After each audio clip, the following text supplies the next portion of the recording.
Sports, politics, life. Back Nine Development presents Kevin Keatsman Has Issues. Online at back9development.com.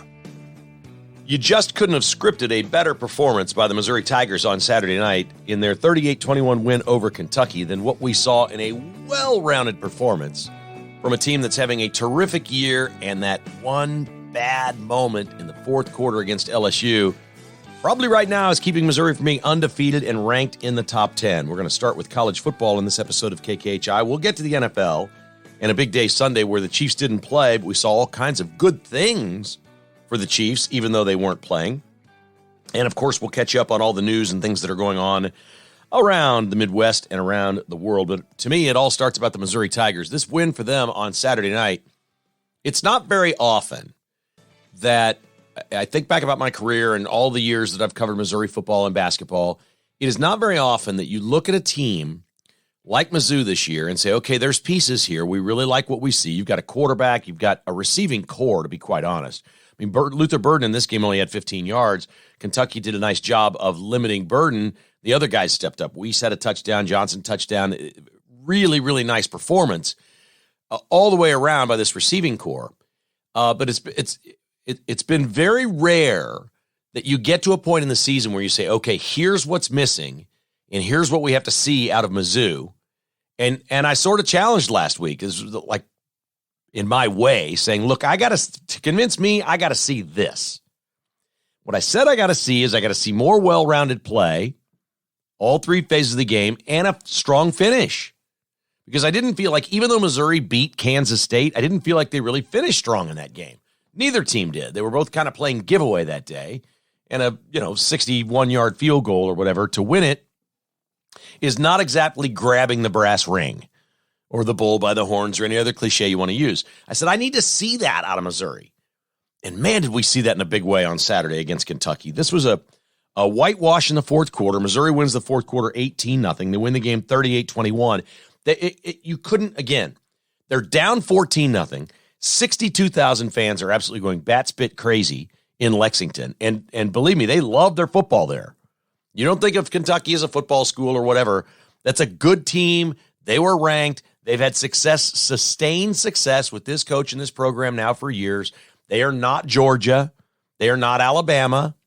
But they have a sold-out building, a wonderful stadium and facility, 62,000 fans going absolutely crazy in this thing, up 14-0 on Missouri. And Mizzou has fourth down, and they're punting the ball away, and it looks like they're in just big trouble in this game. And a fake punt goes for a touchdown. Was it a little fluky? I don't care if it was or not. Sort of a jump ball that Mizzou made the play and scored a touchdown, 39 yards for the touchdown. I have no problem with that, man. You need something to jumpstart your team, you got it.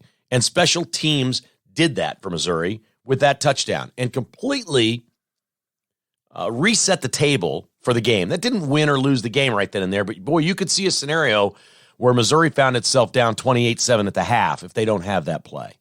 And you could see something like that coming. It felt like that coming. This was not a perfect night for Missouri. A lot of the things they do well, they were limited to. They didn't run the ball great in this game. Luther Burden was held at bay, as I mentioned. Brady Cook completed 19 passes for $167 and only one touchdown pass. But he ran for another, got a conversion. He did have a pick, but the defense was terrific. They had 3 takeaways, 6 tackles for loss, and 4 sacks. All right, nobody's going to confuse Kentucky for Georgia or anyone else. I get that. Their offense. But you're on the road and you're down. And if you ever at any point this season needed your defense to step up and really ball, you're down 14-0 and you give up 7 points the rest of the way. And that's what you're looking for out of Missouri. To win all these games, you're not always going to go out and have Brady Cook throw for 400 yards and Luther Burden 180 and 2 touchdowns. It's not going to happen every night. Football's not that easy. You have to have a team.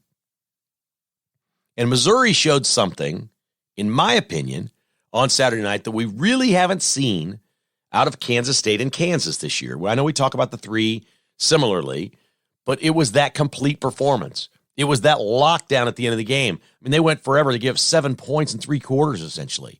This was just a terrific performance by Missouri. They host South Carolina Saturday. If they play well, they're going to win that game against South Carolina, and the arrows are just pointing straight up. We don't talk enough about Weiss and Johnson at wide receiver. These two guys are terrific too. I mean, I'm watching a lot of teams in America that would like to have Missouri's 2 and 3 targets on offense at wide receiver. And we've got to credit the coaching staff for calling the fake punt and having a play that would work. They said they practiced it all week. Look, they didn't fool them.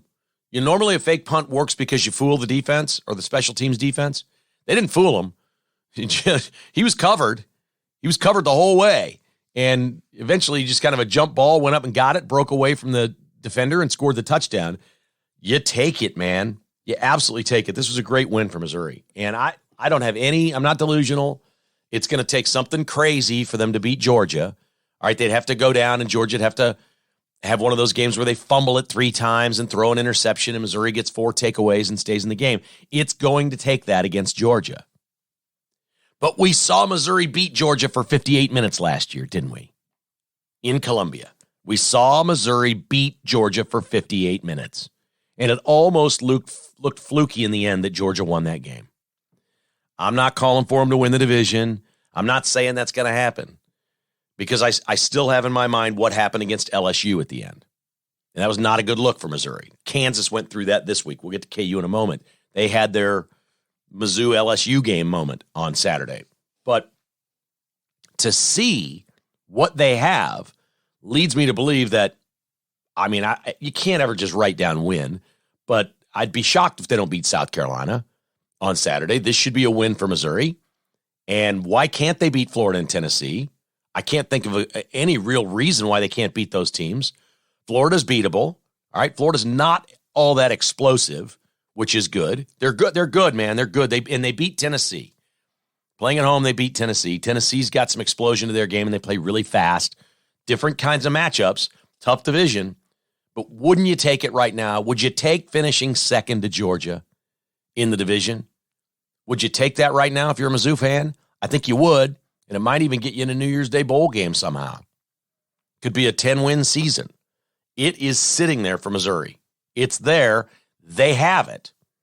What we don't know is if they have it game to game, if they'll be able to do that, if they are the kind of team, like we saw this as the season went on with K-State last year. They became the team that finished every game. They won the fourth quarter. They won some close games. They had some blowouts. They beat Oklahoma State 45-0 or something. I mean, they bombed some teams. But the tight games and then the Big 12 championship game, Kansas State won that with a 4-play goal line stand on defense. They won the Big 12. Nobody thinks of Kansas State like that. They won the Big 12 with a goal line stand to win the game. It was remarkable. But that's complimentary football, and that's what Mizzou played, and I'm really excited for them because I didn't think I'd see Missouri play like this year. I thought they'd be good, but I didn't think I'd see what I saw out of them Saturday night. That was something different out of an Eli Drinkwitz team, and I loved it. They did it in every possible phase. Great stuff. Kansas State gets a win on the road at Texas Tech. They all three had similar games this week. They're all three playing good teams, not division winners, not championship caliber teams. They were all three playing good teams on the road in hostile environments. Kansas State goes to Texas Tech, and Texas Tech's offense is far different than what it used to be. And so we kind of felt like, okay, K-State's going to keep Tech to a lower number this week. They're not going to score a lot of points, so it won't take much. And K-State came out, played it conservatively. Will Howard drives down on the first drive of the game. K-State gets a field goal, goes up 3-0. And it was very conservative what Kansas State was doing.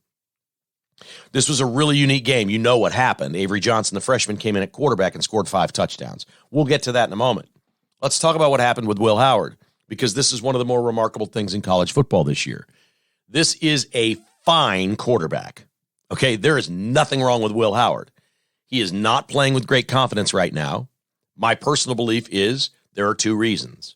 The first is, do you remember the Super Bowl against Tampa, what Patrick Mahomes looked like when they played that 2-deep zone and the Chiefs had no answer underneath? They took away everything downfield for Mahomes and said, go ahead and dink and dunk and beat us, and Mahomes wasn't really that guy yet. Do you remember that? That's what Will Howard's going through. There were so many big plays last year that Kansas State made with Will Howard at quarterback. They come out against these opponents, and Texas Tech did this Saturday night, playing the safeties back. You're not going downfield. Will Howard's got a good arm, accurate, downfield, 6'5", biggest quarterback in the Big 12, can see the field. He's got everything you could possibly want. They've taken it away, and he doesn't know how to deal with that. And they don't have Deuce Vaughn to dump the ball to and have him run for 240 yards. So they don't really have that running back, right? So Will Howard doesn't look right. They've taken away what he does best. He's a college player and has not adjusted. What does Chris Kleiman do? I got this kid on the sideline that can really run it. Like the best running back, the best receiver, and probably, at the end of it all, the best quarterback on the roster is my true freshman, Avery Johnson. He's a playmaker. Nobody can catch him. He's the fastest guy on the field, and he is pretty skinny because he's a freshman, but I say about runners, Marcus Allen, I used to say this about Marcus Allen. When you watched Marcus Allen, he'd get skinny. There'd be a little sliver of daylight, and somehow he'd get skinny and get through it. Some running backs go running in there, and they get chipped on the shoulder. They bust into a guy, and they bounce around like bowling balls, right? Some runners run skinny. Marcus Allen would get thin. He'd get skinny and get through there untouched. That's what Avery Johnson does. It's really something to watch. So he gives him a series. Down he goes. They can't stop him. Touchdown. Bring Will Howard back in. They're alternating in the first half. Second half, he says they're going to come out and they're going to play these safeties back. Tech did not adjust. They kept the safeties back. They're like, great, we'll take 15-yard gains and your safeties can make a tackle on my quarterback. Fine. Avery Johnson goes nuts. The true freshman scores 5 touchdowns. It was remarkable to watch him. He was 8 out of 9 passing for 77 yards, 13 carries for 90 yards, and 5 touchdowns. Remember, he only played about little over half the game here. They were alternating, and it was spectacular to watch. That being said, Kansas State defense did some nice things in this game. They gave up some yards. One of the touchdowns was pretty fluky. They give up 21, but they pulled away. And they were going to keep scoring. Maybe the most impressive thing Avery Johnson did was the last drive of the game, up 38-21. K-State has 3rd and 6 from their own 47-yard line. Avery Johnson goes 14 yards, and he can take this thing to the house, and he slides. He could have had another 40 yards and another touchdown, and he slides, and then they get up and take a knee twice, and the game is over. I don't think I've ever seen that. It isn't like they were up 3. They were up 17. And this freshman just went to the turf. He was gone on that. He's gone. It was another touchdown. He's gone. And he just slides 40 yards from the end zone. Not like at the 1. He didn't run at the 1 and slide. He just got the first down and went down. Who does that? Well, the New York Giants don't know that because we watched them botch the clock. I watched botch clock all over the NFL last night, and there's a freshman at Kansas State doing that. Now, I wouldn't have done it. Not up 17, but he's remarkable. This is going to upset a lot of K-State fans, but I don't know what they're going to announce or do this week. I'm starting Will Howard Saturday. It's Will Howard's football team. He's a senior. They look up to him. Let's go play that. Let's let Will Howard understand Avery's going to get some series here. I still think the most lethal combination for Kansas State, if they really want to, is to have them both on the field. Have Howard at quarterback, use Avery Johnson in the slot, run him like the Chiefs used to with Tyreek Hill along the line of scrimmage, do the little flip pass, do some end arounds, run him out for some passes, throw a backwards pass to him, let him throw it downfield. There's a million things you could do with him out there. I think we need to see them both on the field. Will Howard is a fine football player that defenses have adjusted to, and he hasn't adjusted back. And if TCU wants to play that, if they want to play too deep and say we're not going to let Will Howard pass on us, you're going to see Avery Johnson in the game Saturday. But my opinion is you just don't change quarterbacks that fast. I haven't seen enough mastery of the offense and the passing game and everything from a true freshman to say it's your football team, go. Remember, we're not talking about some quarterback here for Kansas State. We're talking about a guy that played at such a ridiculous level last year, he won the freaking Big 12. Okay? That's a hard player to bench and say your career's over here. That's a hard thing to do. Like he's battle tested We talk about Missouri. Can you prove it? Can you do this? Will Howard has proven it. I'm starting Will Howard, and I've got Avery ready to go. And I'm going to manage the game just like Chris Kleiman did this past week. What the defense is going to give us is what they're going to give us. And let everyone the rest of the season now, this is where it changes for Kansas State. Everyone the rest of the season has to prepare for two quarterbacks, two different offenses. That's the best part. And I do think Colin Klein, the offensive coordinator, is more comfortable calling Avery Johnson's offense than Will Howard's offense. Will Howard runs more of a pro-style offense. Avery Johnson runs the Colin Klein offense. It's quarterback run, it's RPO, it's throw off of that. It's clearly more difficult to defend. Gives you way more options, and your best playmakers on the field. And he's got the ball in his hand on every play. Like, we haven't even seen a play yet where a pass play breaks down for Avery Johnson and he scrambles. I can't even imagine what that's going to look like. We haven't even seen that yet. He's the fastest player on the team. So I know it's going to drive you crazy. I'm starting Will Howard this week. I'm not pulling the trigger yet. We'll see what Chris Kleiman does. It's his football team. But also, we should give like a 5-star rating to Chris Kleiman coaching that game. That was brilliant coaching Saturday, and a hard thing to do. You got a kid you love, man, that's been there for years, that has worked his butt off and is the team leader, the captain of the team, who won the Big 12 for you the year before and got you a $44 million contract, and you got him standing on the sideline next to you. That is a hard thing to do for a coach, let me tell you. Will Howard made $44 million for Chris Kleiman. Think about that for a second. That is a hard decision to make, and he's a smart coach. He says, hey, these safeties are back. We're going to go run the football. Put Avery in. And they did, and it worked, and Kansas State wound up winning easily. The Kansas Jayhawks had their LSU moment on Saturday. Man, I'm telling you, KU was just cruising along in this game. I mean, absolutely cruising along. They come out, they're up, 25-24 at the half or whatever it was. They score on the first possession of the second half, 11 minutes and 13 seconds to go in the third quarter. KU scores and goes to 32 points, and they never score again. I mean, they were unstoppable in this game. They're just going up and down the field. Jason Bean threw for 410 yards, 5 touchdowns. They're running the ball. I mean, everything is clicking for Kansas. And you're like, they're going to run away with this thing. They're going to score 60 today. They're 50-something. Honestly, they're at 32 with 11:14 to go in the third quarter. You're thinking to yourself, they could score 21 more points. That'd be 53. But they're darn sure going to score 14 more, which is 46. And they never scored again. And it was painful because you'd seen already what they're capable of. The last 5 drives, KU gets nothing. There was turnovers in there. There were mistakes. Bean threw a couple of picks. But there was a 4th and 5 at the 40. They got a chance to put the game away. 9 minutes to go, I think, at this point. KU's up 32-30. I mean, they're still leading despite the fact that there's been no scoring for a quarter. They've got the ball 4th and 5 at the OSU 40, and they're going for it, which I don't have a problem with.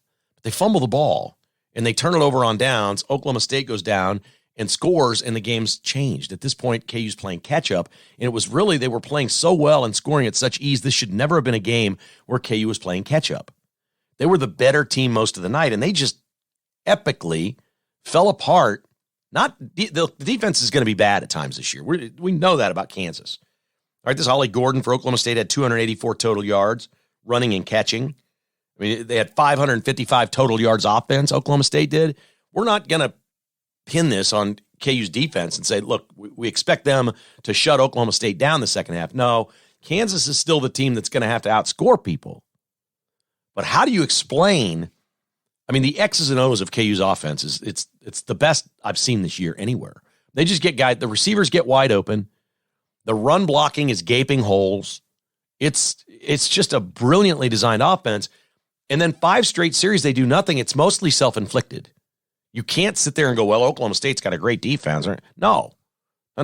KU scored 32 points in just over a half and then didn't score again. To be honest, I was disappointed. I don't know what the deal is with Jalen Daniels. Lance Leipold said after the game that his preseason Big 12 Player of the Year quarterback, or Big 12 Quarterback of the Year and Offensive Player of the Year, is not out for the season. He says it's not unlike last year. He's not out for the season. Jason Bean isn't Jalen Daniels. He doesn't quite have that running part. He can run for first downs, but he's not as explosive. You know, as we're watching all these easy scores by Kansas, it makes you wonder what this offense would look like if Jalen Daniels were playing. Nobody really knows what's going on. There's no information on this. There's all kinds of wild rumors and speculation about whether he's transferring, whether this is his decision now and he's shutting it down, whether it's about getting money, you know, like a holdout, like a Chris Jones holdout, like I need more money to stay here. I think at this point he could still redshirt.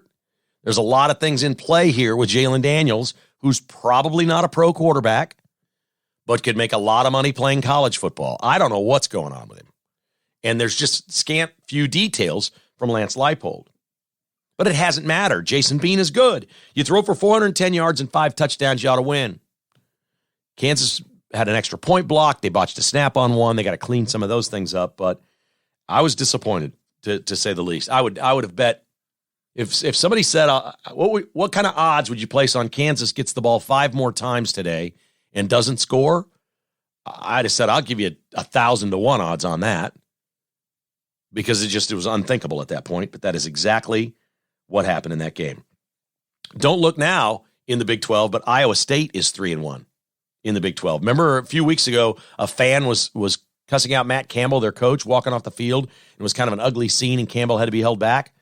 Oh, their defense is legit now. Iowa State's playing some ball. They are 3-1 in the Big 12. 6 teams in the Big 12. Oklahoma has 0 losses. 5 others have 1 loss in the Big 12. So the race is on in the Big 12. All right, before we get to the NFL, we want to remind you about the promotion that Cross Kitchens KC is doing right now. If you've even thought about new floors, countertops, cabinets, any kind of remodeling in your house, Cross Kitchens right now is offering free granite upgrade, free granite countertops for you right now if you call Cross Kitchens. And again, I don't know how long they're going to offer this.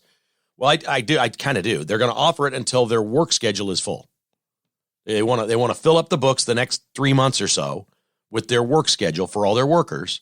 And when they do, this will be gone. Last time they did this, they offered this promotion for about 4 weeks. This is week 2 that they've offered this. Folks, if you even think about this, you're going to save thousands on your job by getting these free granite countertops.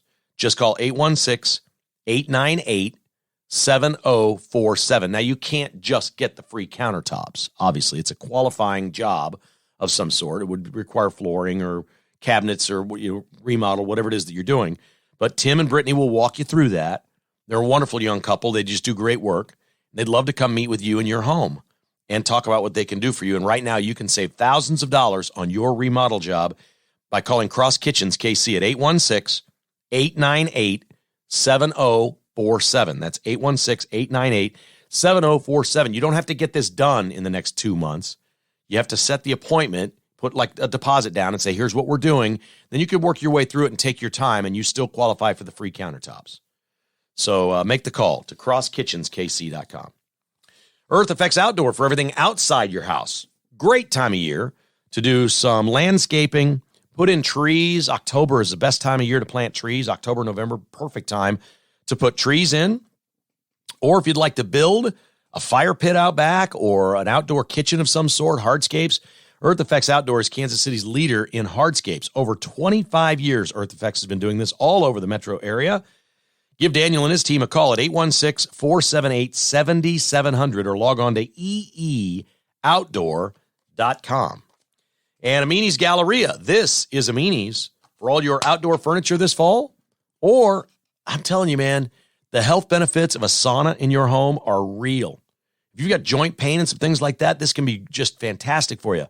Arash Amini uses a sauna every day. He got one of these things a few years ago to make himself feel better and healthier. And then he said, well, why wouldn't I be offering these to my customers at Amini's? So he put them in his St. Louis store. Now they're in the Kansas City store. You can build them into your house or they can be freestanding. Go check them out on the showroom floor at Amini's. They're really cool. And they're not that you can afford one of these. Okay, and they have financing available. This could improve your health. A sauna in your home. Aminis.com or 105th and Metcalf. Just walk right in and say, where are these saunas he's talking about? I'm not talking about hot tubs. I'm talking about the sauna, the steamer, baby.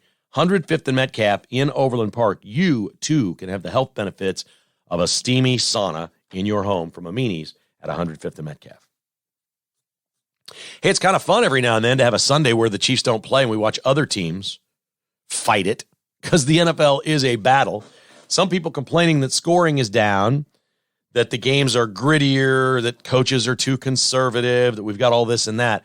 We don't notice that here in Kansas City because the Chiefs don't play that way. And a lot of the high-profile games, like the Cowboys and Chargers, will play Monday night. I suspect there will be a lot of action in that game. Chiefs games have a lot of action. Dolphins games had a lot. Typically, 49ers and Eagles games have a lot of action. But what happened on Sunday to the two remaining undefeated teams in the NFL? They went on the road, and they basically ran into Marty Schottenheimer. You remember those Chiefs teams and how they would beat better football teams during the regular season, teams that you know aren't going to win in the playoffs, maybe not even make the playoffs. You know this. The Jets are not going to beat the Eagles in the Super Bowl. Okay? It's not going to happen. The Browns are not going to play the 49ers in the Super Bowl. The Jets and Browns probably won't make the playoffs, but they might. They're both in good spots, and they both have tremendous defenses at home. The Jets is better than the Browns, but my God, those Browns fans are so hungry for wins. And they just went out and said, that stuff you do, you ain't doing that here today. You're just not, it's not going to happen.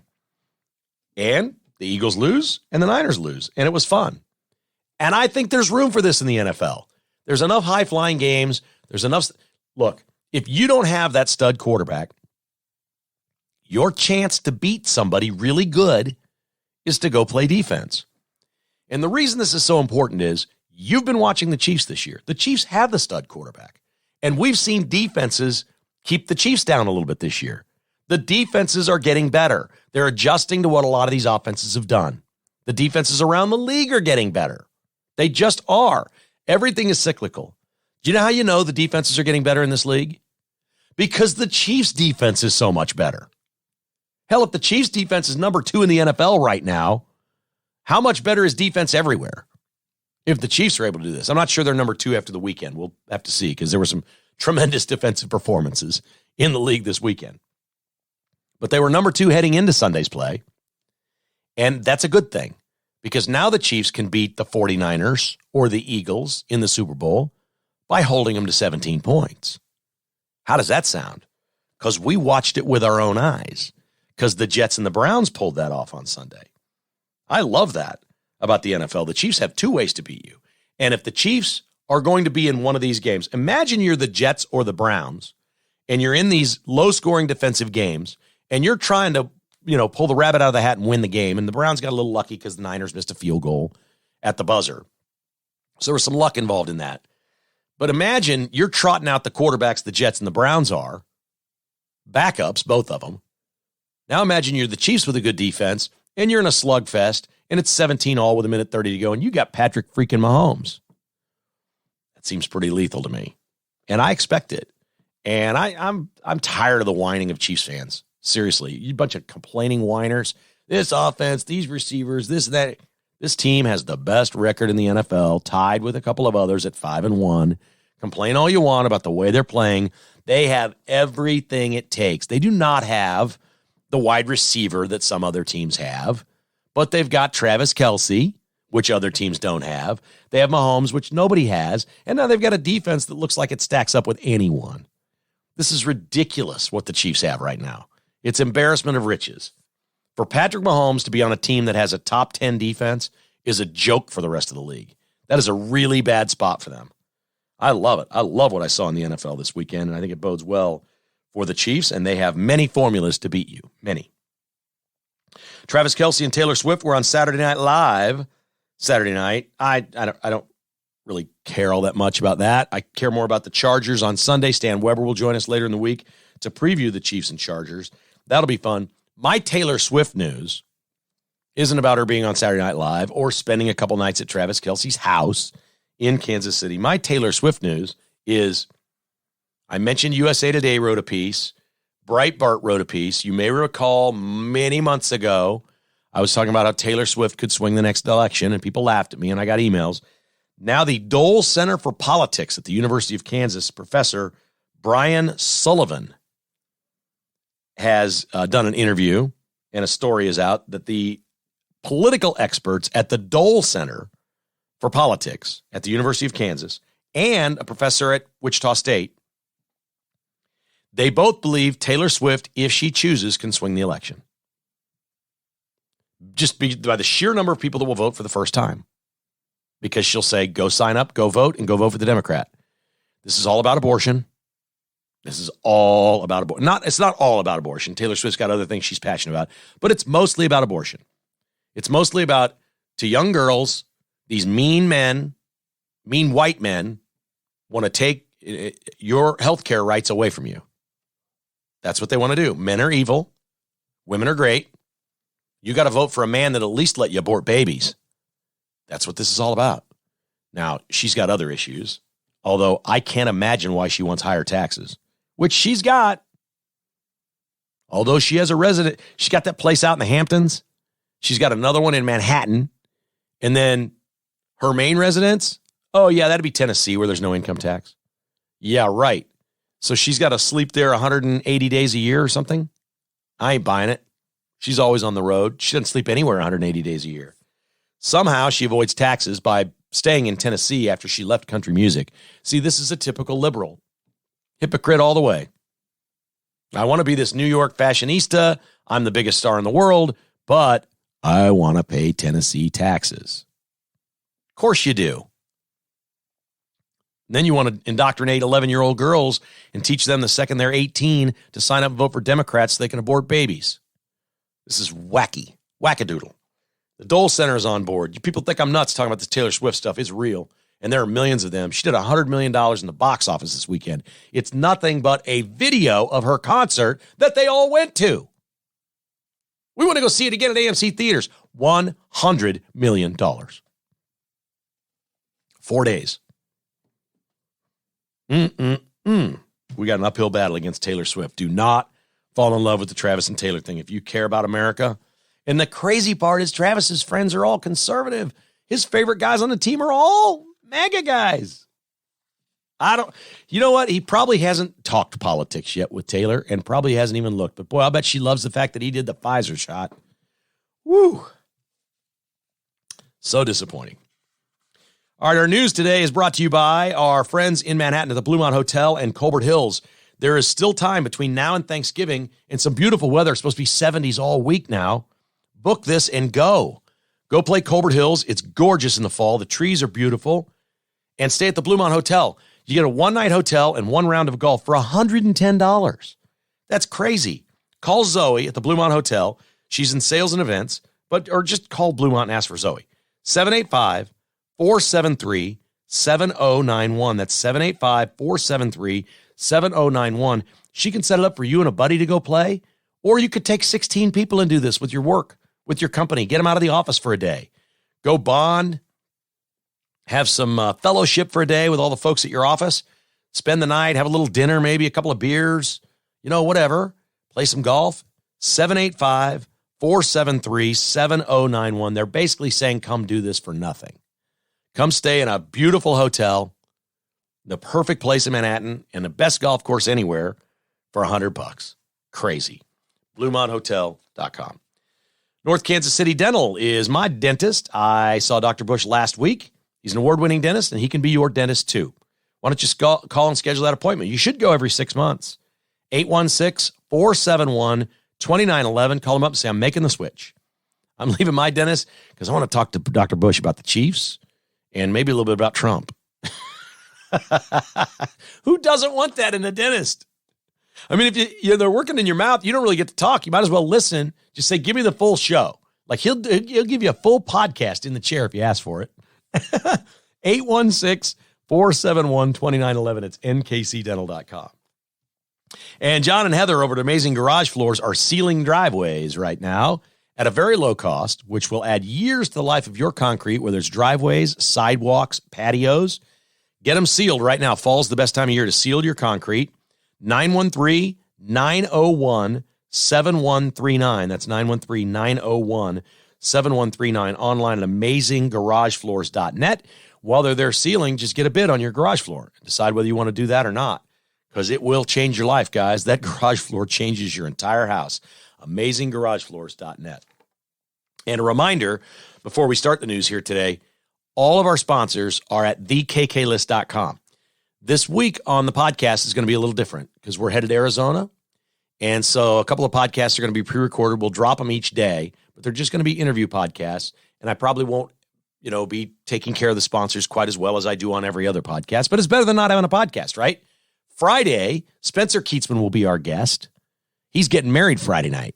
That's one right there. Stan Weber is going to join us for a podcast, and Joe Carlin's going to join us. He's running for mayor of Lenexa, where I live. Another one of these folks that's in a battle. Lenexa, they're trying to turn Lenexa into what Prairie Village and Leawood and Overland Park have become. They want to bring like this low-income housing, bring people from Kansas City, Missouri in, build more apartments, and just flip the voters to Democrats. This Lenexa is boomtown. It has thrived under Mike Boehm, the mayor, for the last 28 years. My councilman in my ward and my mayor have been great conservatives for 28 years. Conservatives built Lenexa like conservatives built America, and now they're trying to take it away. And Joe Carlin stands in the way, so he's going to get on this podcast. We'll hear what he has to say, and I'm going to be interested to talk to him about municipalities and what happens with them when they get overrun with apartments and lower-income housing.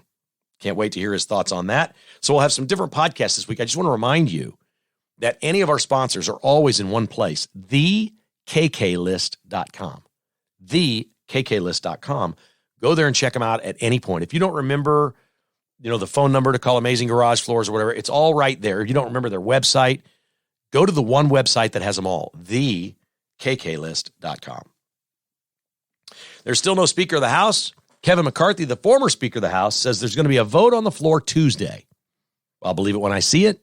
And he believes Jim Jordan will be the next Speaker. Well, you know what? If they pull this off and Jim Jordan is the Speaker, that's quite an upgrade. That's a big, big deal if they pull this off. Now, we still got some rhinos in that conference that are being real pricks about this, saying, no, we're not going to let Matt Gaetz and his little group decide who our guy is. And so they shot down Scalise. Actually, I take that back. That is a very unfortunate term because Steve Scalise once was shot practicing baseball by a crazy Bernie Sanders volunteer. I apologize, Steve Scalise. I did not mean it that way. That was insensitive. They struck down Scalise as Speaker. Gaetz was behind him, but the rest weren't. Marjorie Taylor Greene and some of those were never going to support him. I think they're all in support of Jordan. You just got to get enough of the rhinos to say, we'll take Jim Jordan. This is dumb. It's time to get this done and move on. Let's do it on Tuesday. I really want to get this thing done. There's really not much of a change in the war in Israel over the last few days. It's escalating, but there has not been this major invasion yet. The crazoids on the left in this country are now saying there could be 1 million people evacuated, becoming refugees. Most of them would consider themselves Palestinians, although I don't know when there was a Palestine. And they want America to take them all. These leftists, I'm sitting here thinking, these same leftists, if this was World War II, they'd be supporting Hitler. Do I have this right? They'd be supporting Hitler. Because make no mistake about it, this is just anti-Jew. That's all it is. It's not pro-America. It has nothing to do with America. They're picking sides saying we don't like the Jews. So I've sat here my whole life listening to the left, which votes for Jewish politicians. The Jews vote for Jewish politicians. Jewish people vote for liberals. My entire life, all I've heard of is, oh, Republicans, you're racists. You're anti-Semites. And you're racist and you're homophobic. That's all we hear from them. Nonstop. And now the rubber meets the road. Here we are. I don't know one Republican anywhere that doesn't stand with Israel. I don't have a single friend that doesn't stand with Israel. And I've given you my reasons. They don't need to be religious.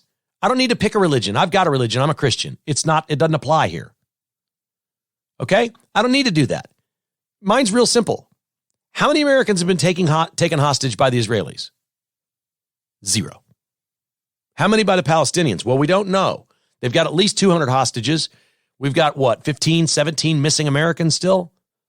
We don't exactly know. How many Americans were killed by the Israelis? That would be exactly 0. How many Americans have been killed by the Hamas? That number's growing. It's into the 20s, right? This is easy. You look at the two and you go, okay, which side are these two on? Israel stands with America. I'm on their side. They're not going to bomb our buildings. They're not sneaking into the country to kill us. The Jews aren't invading our southern border so they can blow up buildings. They're not doing that. No, it's Palestinians and Hamas and Hezbollah. Out. I'm out on all of them. I'm sorry. This is easy. And these crazy leftists now want us to take Palestinians in here. Like the second we did the Afghan pullout, we just started bringing Afghans in here like crazy because they're all thinking the same thing. We'll get these people in here and they'll all vote for Democrats. Well, how? So you want, and make no mistake about this, the peaceful Palestinians. Like I'm more than willing to admit there's a million of them sitting there that don't want to kill anybody. They don't want to kill anybody, but guess what? They still don't like the Jews. They're racist. They're anti-Semitic. We're going to take in Palestinians into our country, put them in the Democrat wing. That's where it resides. And you're just a bunch of Jew haters? I mean, they may be peaceful people, but they sit around all day and hate Jews. They've been taught that from day one. You can't deprogram people. If you are 25 years old and you grew up in Palestine, I don't care if you're 50 years old and you've lived there in that Gaza area your whole life. They've taught you from the day you were in diapers to hate the Jews. You can't reprogram these people. No, the answer is zero Palestinians coming in. Zero. If you're anti-Semitic, you're not coming. We don't need that here. And it damn sure isn't the Republican Party or conservatives that bring that filth. These people on the left are awful for America. Just awful. And they're screaming, wanting, oh, we got to be humanitarian and take refugees and bring them in. Really? Let's bring in a bunch of Jew-hating refugees. Great idea for our country. Let's splinter this thing up even more.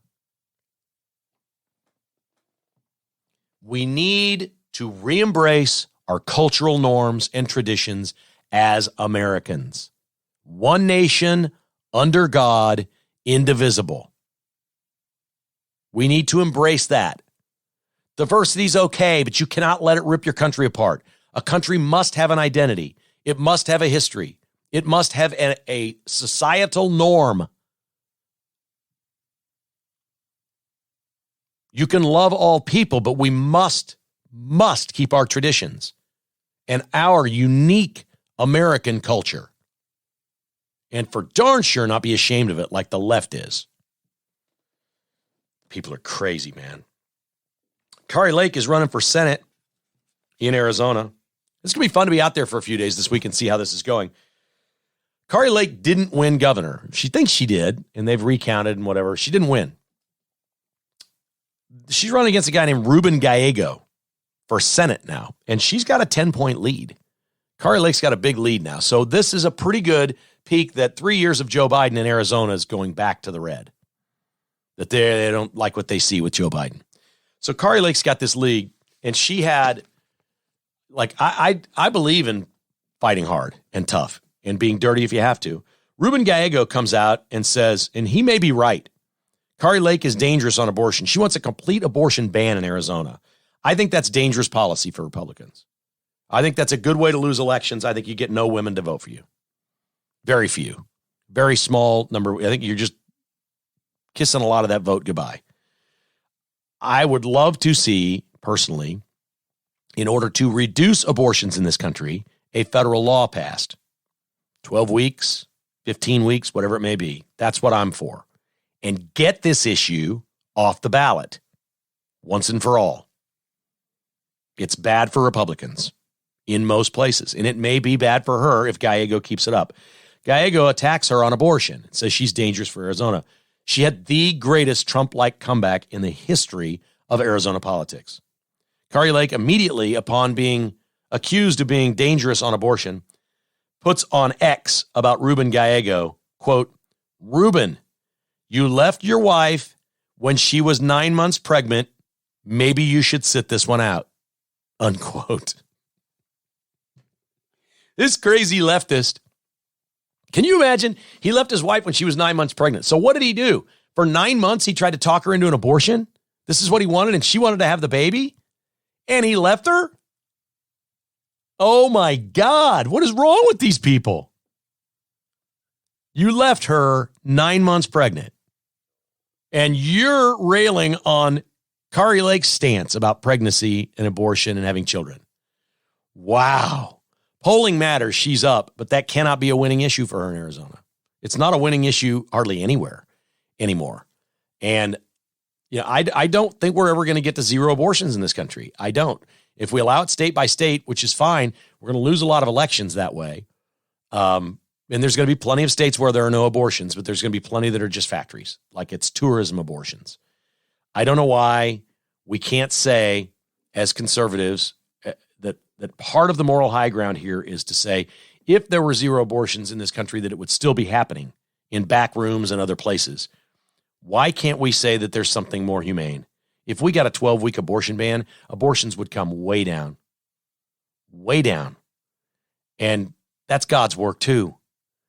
So I know many of you disagree with me on this, but I'm as worried about the political issue and the future of our country as anything else. Because if we just keep losing elections over abortion, we lose our country.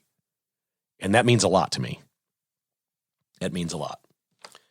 Our final is brought to you by Buck Disposal, online at buckdisposal.com. You need something hauled off? They got all kinds of big containers for your job site. Oh, Chris sent me from B-Stock. They got a big Buck dumpster behind B-Stock now. Some of the TVs they get are a little damaged, and they just toss them out. So now Buck Disposal's hauling them off for them. That's pretty cool stuff. 20-yard, 30-yard, 40-yard dumpsters. Man, I'm telling you, you can put 5 tons in that big one. 5 tons of stuff inside that 40-yard dumpster. Just log on to buckdisposal.com or call 913-242-7695. If this is an order of your business, you're going to love their customer service at Buck Disposal better than the corporation you're working with right now. Ticketsforless.com. Don't forget, after every Chiefs win, you save the amount of the points they scored. If the Chiefs scored 31 against the Chargers on Sunday, for 24 hours after the game, it's $31 off Chiefs tickets at ticketsforless.com. You want to go to the game Sunday? The forecast is excellent. This should be a fantastic football game. It's the 3:25 start, which is part daylight, part under the lights. That is so much fun. Great tailgating before the game. 913-685-3322. Your promo code is KKHI. That's it. KKHI saves you money every single time at ticketsforless.com, and it's the same thing at MyPillow. KKHI is your promo code at mypillow.com. Mike Lindell is having a massive sale right now. His credit was cut off by American Express. Apparently, they're crazy liberals and don't like Mike Lindell. He's trying to refinance and get the credit line going. He's hoping for an influx of cash, so he's lowered prices on everything across the board. Your promo code is KKHI. You will never save more than you save right now on anything at mypillow.com. Buy a pair of slippers to give to somebody for Christmas right now. Just log on to mypillow.com and support Mike Lindell and his company. Use that promo code KKHI. These are great American-made products that are not expensive. And do something. Order an early Christmas present at mypillow.com/KKHI. Our final is an auction in Dallas, Texas. Now, we've heard a lot about auction items through the years and the money they bring. We don't often think of Dallas, Texas as being the place of an auction, but a gentleman named Greg Gine, Jein, I think it's Gine, it could be Gine. Greg Gine died. It's unfortunate, but it's going to happen to all of us. Greg Gine died and had a massive collection of Star Wars memorabilia. And his family asked his closest friends who were Star Wars freaks to come help clean the place out after he died. We're going to clean the house out. We're going to sell it. They're finding all kinds of stuff. And a lot of this stuff's worth $5, $10. Some of it maybe is worth $100. There might be a couple pieces worth $1,000, $1,500. I mean, he collected some good stuff that's valuable. And they're porging through the garage. And I am not a Star Wars person. I've seen the movies, but I've seen them once. That's it. I remember the original movie. In order to film the fight sequences, they used models. It wasn't CGI back then. They used models.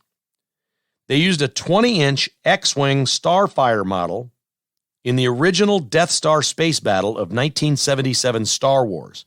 This X-Wing Starfighter model was the one that was Red Leader, or, quote, Red One in the movie. When they're calling signs of all the starfighters. So the X-Wing Red One, the actual model they used to film the movie, was in this guy's garage. It went up for auction this weekend and sold for $3.135 million. A 20-inch handmade plastic toy $3.135 million at auction. It was a global auction. People came from all over the world to buy this guy's Star Wars stuff. That is insane. And that is our final today of Kevin Kietzman Has Issues.